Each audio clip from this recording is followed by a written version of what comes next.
એ સાસણ ગીરનો કેસરી બાળ સિંહ હોય, એ હોય 2.5 હાથનો આમ, પણ એ જીવતો હોય ત્યાં સુધી હોય 3 પૂંખડા, પણ કોઈના બાપની તાકાત નથી જીવતો હોય ત્યારે મૂછનું એક વાળ પણ તોડી આવે. તોડી શકે? એ પેલા એના રીંગણું થઈ જાય. તોડી શકે? મારીને ખાઈ જાય. ઓલા હા કરી ઉભો થાય તો આના વાળ એમનેમ ખરી જાય. કેસરી મોચ પતિવ્રતા નારીનો શીલ, મણિધર નાગનો મણિ કહેવાય છે. મણિધર નાગ હોય છે, એનામાં મણિ હોય છે. જીવતો હોય ત્યાં સુધી કોઈની તાકાત નહીં કે એનામાંથી મણિ ઉતારી શકે, કારણ લેવા જાય એ પેલા ફૂંક મારીને મારી નાખે. મણિધર મણિનો મણિ, પતિવ્રતા નારીનું શીલ, કેસરી બાળની મોચ, અને એવી જ રીતે લોભિયાનો પૈસો.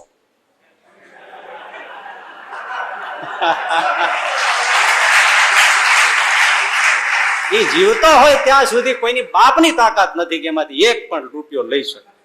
પંજાબમાં એક દુનીચંદ કરીને વાણિયો, એ પણ ઐતિહાસિક ઘટના છો. દુનીચંદ નામનો વાણિયો, ખૂબ પૈસો, પાવડે ખાપો એટલો. આ પાવડાના હાથાવાળા જે હા,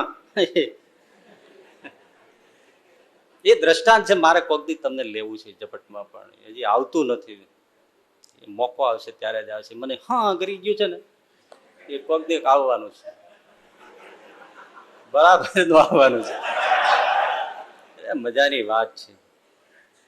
એટલે દુનીચંદ પાસે ખૂબ પૈસો, પણ રાતી પાય પણ દાન પુણ્યમાં કે કોઈને આપે નહીં, કોઈને મદદ ને આપે જરાય. અરે ઘરમાં ઓછું વાપરતો છે રામ જાણે, પણ પૈસો ઘણો, પણ એનો કોઈ વાપરી ન જાય. વાત લાંબી થાય છે. કાગબાપુએ કહેલું છે, અમુક અમુક વસ્તુ કોઈના હાથમાં ક્યારેય આવતી નથી. પતિવ્રતા નારીનું શીલ, મરી જાઓ તો પ્રાણ મૂકી દે, પણ એ સ્ત્રી કોઈના હાથમાં ના આવે. પતિવ્રતા નારીનું શીલ. કેસરી મોચ, એ સાસણ ગીરનો કેસરી બાળ સિંહ હોય, એ હોય 2.5 હાથનો આમ, 2.5 ફૂટિયો હોય, પણ એ જીવતો હોય ત્યાં સુધી હોય 3 પૂંખડા, પણ કોઈના બાપની તાકાત નથી જીવતો હોય ત્યારે મૂછનું એક વાળ પણ તોડી આવે. તોડી શકે? એ પેલા એના રીંગણું થઈ જાય. તોડી શકે? મારીને ખાઈ જાય. ઓલા હા કરી ઉભો થાય તો આના વાળ એમનેમ ખરી જાય. કેસરી મોચ પતિવ્રતા નારીનો શીલ, અને બીજી 1-2 વાતો ગણાવી છે, પણ મને યાદ આવતી નથી. મણિધર નાગનો મણિ કહેવાય છે. મણિધર નાગ હોય છે, એનામાં મણિ હોય છે. જીવતો હોય ત્યાં સુધી કોઈની તાકાત નહીં કે એનામાંથી મણિ ઉતારી શકે, કારણ લેવા જાય એ પેલા ફૂંક મારીને મારી નાખે. એમ મણિધર મણિનો મણિ, પતિવ્રતા નારીનું શીલ, કેસરી બાળની મોચ, અને એવી જ રીતે લોભિયાનો પૈસો.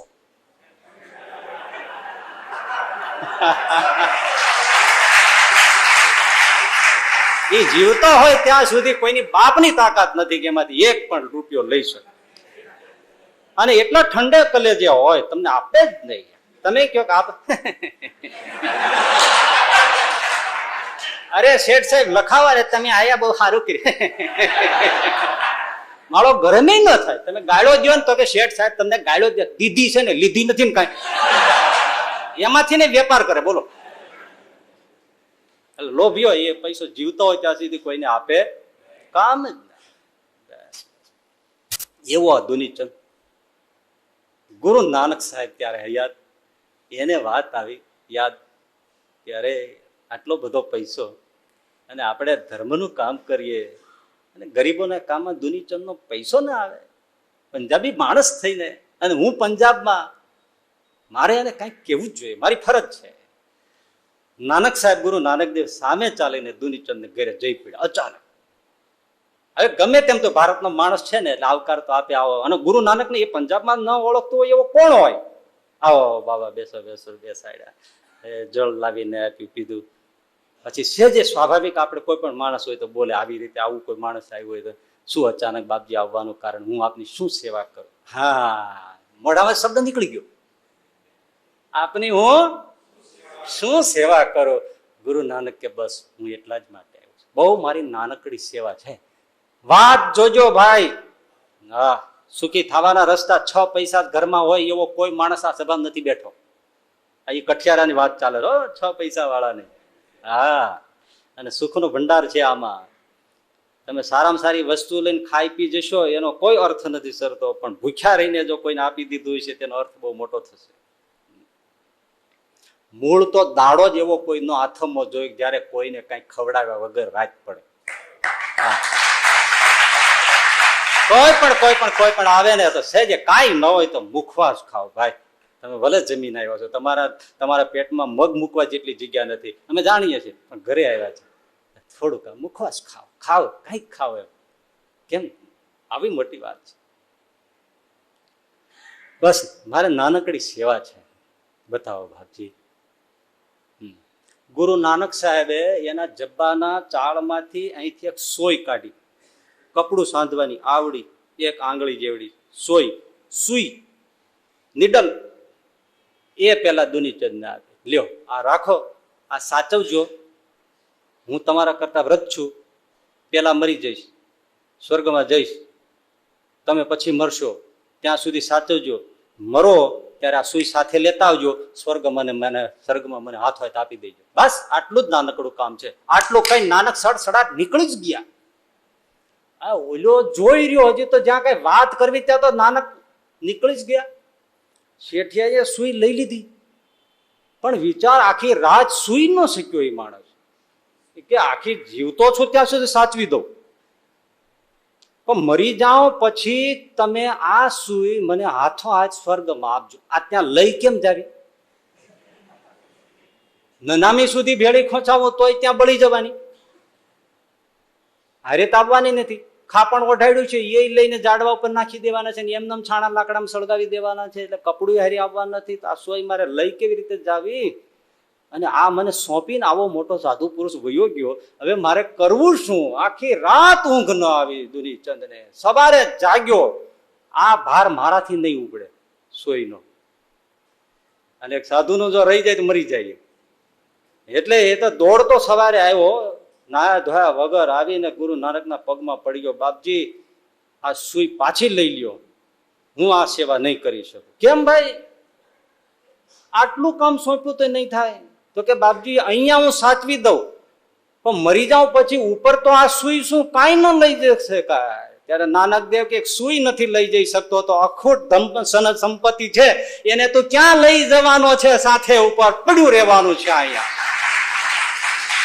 એક સુઈ નથી લઈ જવાનું, અને એ મારી આપેલી છે, એ નથી લઈ જઈ શકવાનો, તો આ અખૂટ ધન સંપત્તિ ભરી રાખી છે એ સાથે આવવાની છે. અને માણસ જાગી. બાપજી સાચી વાત છે, સાથે કાંઈ નહીં આવે. નાનક દેવ કે સાથે આવવાની રીત સમજાવું. સુઈ છું, અખૂટ સંપત્તિ સાથે આવે, તારી પાસે જેટલું છે એટલું બધું તારી સાથે આવે, એની રીત બતાવ. લોભિયાને આ રીત જડે મૂકે? એ આ તારી પાસે જેટલી સંપત્તિ તારે લઈ જવી હોય એ બધી સંપત્તિ સુઈ સમેત તું ઉપર અલોકમાં પાછી લઈ જઈ શકે એવી તરકીબ તને બતાવો. બાપજી બતાવો ને. બસ તારી પાસે જે છે એ ગરીબોને આપવા માંડ, વેચવા માંડ, પરોપકાર કર, સેવા કર, દિનને, દુખિયાને, ગાયોને, પશુઓને, પક્ષીઓને, દરિદ્રોને, રોગીઓને, અનાથોને, વૃદ્ધોને માંડ સેવા કરો. સાધુઓ, સંતો, ફકીરો, ગુરુદ્વારાઓ, મંદિરો, બધાને કર સેવા કર, સૃષ્ટિની સેવા કર, અને જેટલું વાપરીશ એટલું બધું ઉપર જશે. ભાઈ ભાઈ ભાઈ ભાઈ, તમે અહીંયા નાખો, દાણો ધરતીમાં નાખીએ ડુંડું આકાશમાં આવે છે. શું બતાવે છે? અહીંયા નાખીએ ડુંડું ઉપર આવે. વાત કરો, ક્યાંય આવે તો અવશ્ય મળશે. આ સંપત્તિ સાથે લઈ જવાનો કિમિયો છે, અને જો મરતા પેલા ના કર્યું તો જે છે એ બધું ફોક, અને ખાલી હાથે જવાનું. એના કરતા આગળ સંપત્તિ આવે તો શું ખોટું? અને ટ્રાન્સફર થઈ જ જાય. તમે ઇન્ડિયામાં તમારી પાસે રૂપિયા હોય અને તમે 10 લાખ રૂપિયા તમે ઇન્ટરનેશનલ બેંકમાં તમે નાખી દો, પછી દુનિયાના છેડે તમે જાઓ, તમને ટ્રાન્સફર થઈને આવે કે નહીં? બસ આ દાન પુણ્ય કરેલું ગમે ત્યાં જાઓ તમને પુણ્ય પહોંચે. એટલે અમથા શ્રીમંતોના કૂતરા પ્લેનમાં ફરતા હશે, ખહુરિયા. વાત કરો છો, એ આપ્યું હોય તો ફરે. કોઈ ગરીબોને ટિકિટ લઈ દીધી હોય પ્લેનમાં બેસવાની, કોઈ દરિદ્રોને, કોઈ રોગીઓને કાંઈક સેવા કરી હોય ત્યારે જો પ્લેનમાં ફરે છે. નહીતર આપણી આ સોસાયટીમાં કેટલા રાતે કરતા હોય,